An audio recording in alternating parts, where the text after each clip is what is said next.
Então, vamos lá, né? Continuando sobre a inviolabilidade domiciliar. Então, é interessante mencionarmos o enunciado, ou melhor, o informativo número 806, o informativo do STF, que ele vai tratar sobre a jurisprudência temática sobre a inviolabilidade de domicílio. Ele vai dizer que a entrada forçada em domicílio sem o mandado judicial só é lícita, mesmo em período noturno, quando amparado por fundadas razões devidamente justificadas a posteriori, que indique que dentro da casa ocorre situação de flagrante delito, sob pena de responsabilidade disciplinar, civil e penal do agente ou da autoridade, ou de nulidade dos atos praticados, né? Então, nós devemos entender claramente que o domicílio ele é inviolável, né? A regra é a inviolabilidade do domicílio. Essa regra só pode ser quebrada no caso de flagrante delito. Mesmo no período noturno, tem que haver fundadas razões e ainda uma justificação a posteriori do agente, sob pena da responsabilidade civil, disciplinar e penal, e ainda os atos serem tornados nulos, né? Nulidade do ato. Né? Então, isso é muito comum na prática, né? No dia a dia, as pessoas confundirem essa ideia de asilo, quando ele é violável, inviolável. Então, assim, muitas vezes o agente, mesmo sem o mandado, ele quer adentrar a residência, o domicílio, e ele tem que provar que ali existia um flagrante delito. Se ele não fizer isso durante o período da noite, é totalmente ilegal a entrada, se ele não demonstrar, e com o mandado somente durante o dia, certo? A não ser que ele demonstre a existência do flagrante delito, que aí ele vai poder entrar em qualquer momento. E aí, sob pena, ele vai estar se responsabilizando sob pena civil, penal e criminal, aí, se por acaso, porventura, ele não estiver diante de um flagrante delito, ok? Então, dentro da ideia das inviolabilidades, nós podemos ainda falar sobre a inviolabilidade de comunicações, está lá no artigo 5º, inciso 12, né? Vocês podem acompanhar aí no material de vocês, que é inviolável o sigilo da correspondência e das comunicações telegráficas e de dados e de comunicações telefônicas, salvo no último caso por ordem judicial nas hipóteses na forma que a lei estabelecer, para fins da investigação criminal ou instrução processual penal, né? Então, assim, tem muita informação nesse inciso. Claro que quando vocês estiverem estudando processo penal, as coisas vão ficar muito mais claras para vocês, né? Lógico. Então, assim, quando nós tratamos de comunicação telefônica, a ideia é que é inviolável as comunicações. E aí nós temos a comunicação telefônica, a telegráfica e ainda mais à frente nós vamos falar do sigilo bancário. Então, comunicação telefônica e telegráfica, elas só são acessadas através de ordem judicial. Aí ele vai dizer, né? Quebra do sigilo, a diferença entre quebra de sigilo e interceptação telefônica. A interceptação telefônica, a quebra de sigilo, melhor, começando por ela, a quebra de sigilo é o registro de chamadas, né? Esse pode ser acessado até por CPI. CPI, a Comissão Parlamentar de Inquérito, ele pode quebrar o sigilo, ou melhor, a quebra do sigilo telefônico, que ele vai ter acesso somente aos registros, né? Ao registro das chamadas. A quebra do sigilo telefônico é apenas o registro das chamadas. Agora, a interceptação telefônica, essa precisa de decisão judicial, de ordem judicial, para que venha a ser deferido, né? Então, assim, é muito comum também na prática policial eles fazerem o pedido judicial primeiro, para poder fazer a interceptação telefônica dos agentes que estejam envolvidos em qualquer investigação criminal. Certo? Então, esse acesso a esses conteúdos, a CPI não pode pedir interceptação telefônica, né? Somente ele não pode fazer diretamente. Tem que pedir uma ordem judicial para que isso aconteça, já que é reserva de jurisdição. Que o que eles podem fazer? Quebra de sigilo, e aí eles vão ter registro de dados, mas não acesso aos conteúdos dos dados, né? Se a instrução for destinada aí, uma instrução penal ou a instrução, uma investigação criminal que venha estar ocorrendo. A jurisprudência temática do STF no habeas corpus já foi julgado pelo STF que a correspondência, por exemplo, de presídio, ela pode ser acessada pela autoridade penitenciária, né? Então, para esses detentos, o diretor do presídio ele pode fazer quebra de sigilo, porque algumas vezes eles podem estar ainda fazendo alguma investigação, né? Então, quebra de sigilo pode ser feita por CPI, não tem acesso ao conteúdo, apenas os registros de chamadas.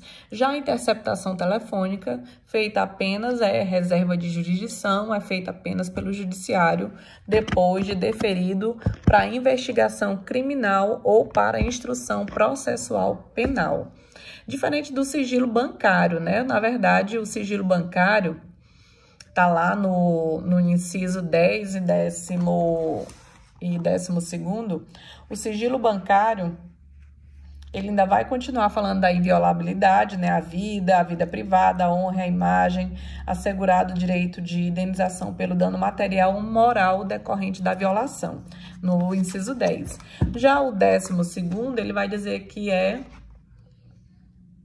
ainda, né, que é inviolável o sigilo de correspondência das comunicações telegráficas, das comunicações telefônicas, somente por ordem judicial, também abrange o sigilo bancário, né? O sigilo bancário, que são as informações bancárias, também só podem ser quebradas através de decisão judicial, através de decisão de CPI, né, a Comissão Parlamentar de Inquérito. Apenas a federal e estadual, as municipais não possuem poder investigatório para quebra de sigilo bancário. E ainda, né, interessante a gente lembrar que na ADI número 2390, na ação direta de inconstitucionalidade, o STF já entendeu que o fisco ele pode pedir informações aos bancos referente às nossas transações bancárias, né? É interessante isso. Na verdade, nesse informativo, o 815 do STF, ele vai dizer, né, ele entendeu que, na verdade, há apenas uma transferência dos dados do fisco para o banco, não é quebra de sigilo bancário, né? Eu acho interessante, na minha opinião, quebra o sigilo bancário, e isso nos faz, mesmo assim, ter um pouco de receio, né? Que as nossas informações bancárias, se o fisco requisitar o banco, ele terá direito, até porque o decreto 3.724 de 2001 já regulamentou o artigo 6º da Lei Complementar número 105 de 2001. Né? Os estados, o Distrito Federal e municípios tão logo poderão acessar todos os dados dos seus contribuintes, né? Os dados, as movimentações bancárias, o fisco achando aí qualquer irregularidade na minha declaração de renda, ele vai poder pedir os meus extratos bancários, o meu sigilo bancário eles vão passar a informação do banco para o próprio fisco, certo?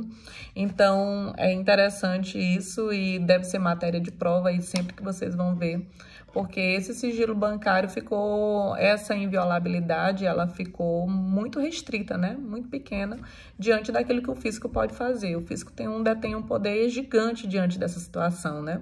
Então, havendo irregularidade, ele pode pedir diretamente ao banco as informações. Então, apenas as 3 possibilidades de quebra do sigilo bancário, por decisão judicial, por decisão de CPI, eles podem também pedir, eles têm poder investigatório, a CPI estadual e federal, e ainda a requisição do fisco referente aos contribuintes também, né, depois da ADI 2390, também já julgou constitucional esse direito que o fisco tem de requerer informações sobre a minha movimentação e a sua movimentação bancária. Cuidado aí, né? Então, seguindo, nós vamos passar para um outro direito que é a liberdade de informação, né? Nós temos a liberdade de informação, essa liberdade está assegurada no inciso número 14, o artigo 5º, inciso 14, que vai dizer que é assegurado a todos o acesso à informação, resguardado o sigilo da fonte quando necessário ao exercício profissional, certo? Então, seguindo essa ideia de informação, né, do direito à informação, muita legislação já foi feita nesse sentido. Por exemplo, a lei que trata sobre os portais da transparência, né, justamente desse nosso direito que nós temos de ser informados. Esse direito à informação, ele diz respeito de informações de interesse público, né? Informações de interesse público que está resguardado no direito que nós temos de informar. Nós podemos informar situações que sejam de interesse público. Nós temos direitos de se informar, de procurarmos saber quais os mecanismos, quais as informações que são pertinentes ao interesse geral, e nós temos direitos de ser informado, o próprio poder público informar a todos os cidadãos brasileiros daquilo que está acontecendo, né? Então, o ato do poder público que sonegar esse direito dá ensejo, inclusive, ao mandado de segurança, né, que trata sobre o direito de informação também. Não é caso de habeas datas, né, porque o habeas datas ele é utilizado quando há necessidade de informações referente a direito personalíssimo, mas se eu tenho interesse que o poder público me informe de alguma situação que eu acho que é pertinente ao interesse geral, eu posso entrar com mandado ou impetrar, melhor dizendo, que é o termo correto, impetrar mandado de segurança para que ele venha estar informando, me informando, e eu tenho o direito de informar as pessoas sobre aquilo que está acontecendo. Então, o direito de informação, ele está em 3 vertentes, né? Direito de me informar, o poder público de me informar o que está acontecendo.